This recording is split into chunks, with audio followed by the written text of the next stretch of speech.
أعوذ بالله من الشيطان الرجيم. بسم الله الرحمن الرحيم. الرحمن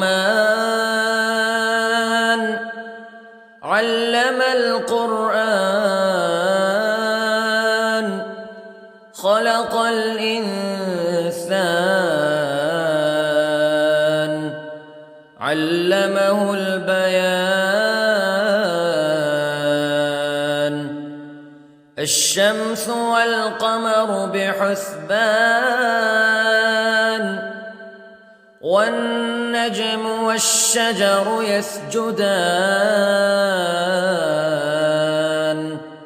والسماء رفعها ووضع الميزان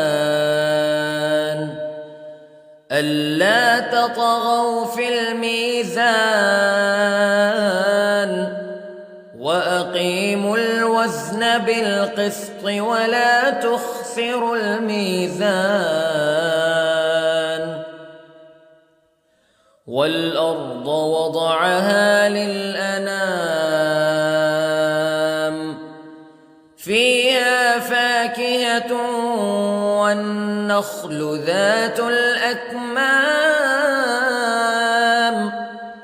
والحب ذو العصف والريحان فبأي آلاء ربكما تكذبان. خلق الإنسان من صلصال كالفخار وخلق الجان من مارج من نار فبأي آلاء ربكما تكذبان. رب المشرقين ورب المغربين فبأي آلاء ربكما تكذبان. مرج البحرين يلتقيان بينهما برزخ لا يبغيان فبأي آلاء ربكما تكذبان.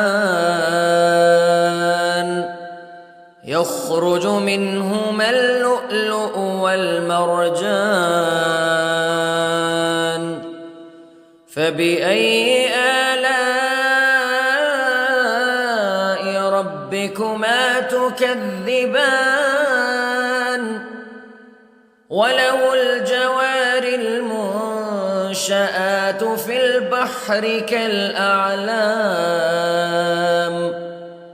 فبأي آلاء ربكما تكذبان. كل من عليها فان ويبقى وجه ربك ذو الجلال والإكرام فبأي آلاء ربكما تكذبان.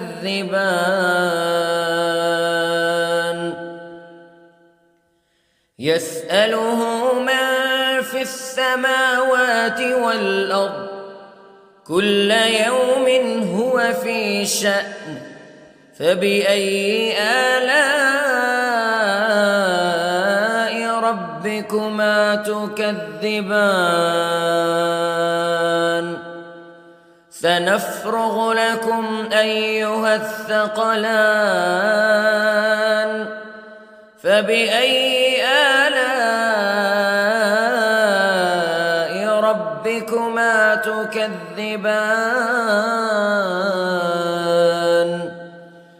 يا معشر الجن والإنس استطعتم أن تنفذوا من أقطار السماوات والأرض فانفذوا لا تنفذون إلا بسلطان فبأي آلاء ربكما تكذبان يرسل عليكما شواظ من نار ونحاس فلا تنتصران فبأي آلاء ربكما تكذبان فإذا انشقت السماء فكانت وردة كالدهان فبأي آلاء ربكما تكذبان فيومئذ لا يسأل عن ذنبه إنس ولا جان فبأي آلاء ربكما تكذبان يعرف المجرمون بسيماهم فيؤخذ بالنواصي والأقدام فبأي آلاء ربكما تكذبان هذه جهنم التي يكذب بها المجرمون يطوفون بينها وبين حميم آن فبأي آلاء ربكما تكذبان ولمن خاف مقام ربه جنتان فبأي آلاء ربكما تكذبان ذواتا أفنان فبأي آلاء ربكما تكذبان فيهما عينان تجريان فبأي آلاء ربكما تكذبان فيهما من كل فاكهة زوجان فبأي آلاء ربكما تكذبان متكئين على فرش بطائنها من استبرق وجنى الجنتين دان فبأي آلاء ربكما تكذبان فيهن قاصرات الطرف لم يطمثهن إنس قبلهم ولا جان فبأي آلاء ربكما تكذبان كأنهن الياقوت والمرجان فبأي آلاء ربكما تكذبان هل جزاء الإحسان إلا الإحسان فبأي آلاء ربكما تكذبان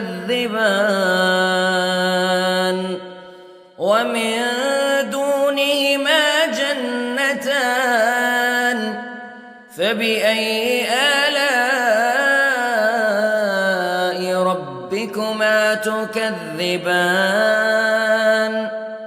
مدهامتان فبأي آلاء ربكما تكذبان فيهما عينان نضاختان فبأي آلاء ربكما تكذبان فيهما فاكهة ونخل ورمان فبأي آلاء ربكما تكذبان فيهن خيرات حسان فبأي آلاء ربكما تكذبان حور مقصورات في الخيام فبأي آلاء ربكما تكذبان لم يطمثهن إنس قبلهم ولا جان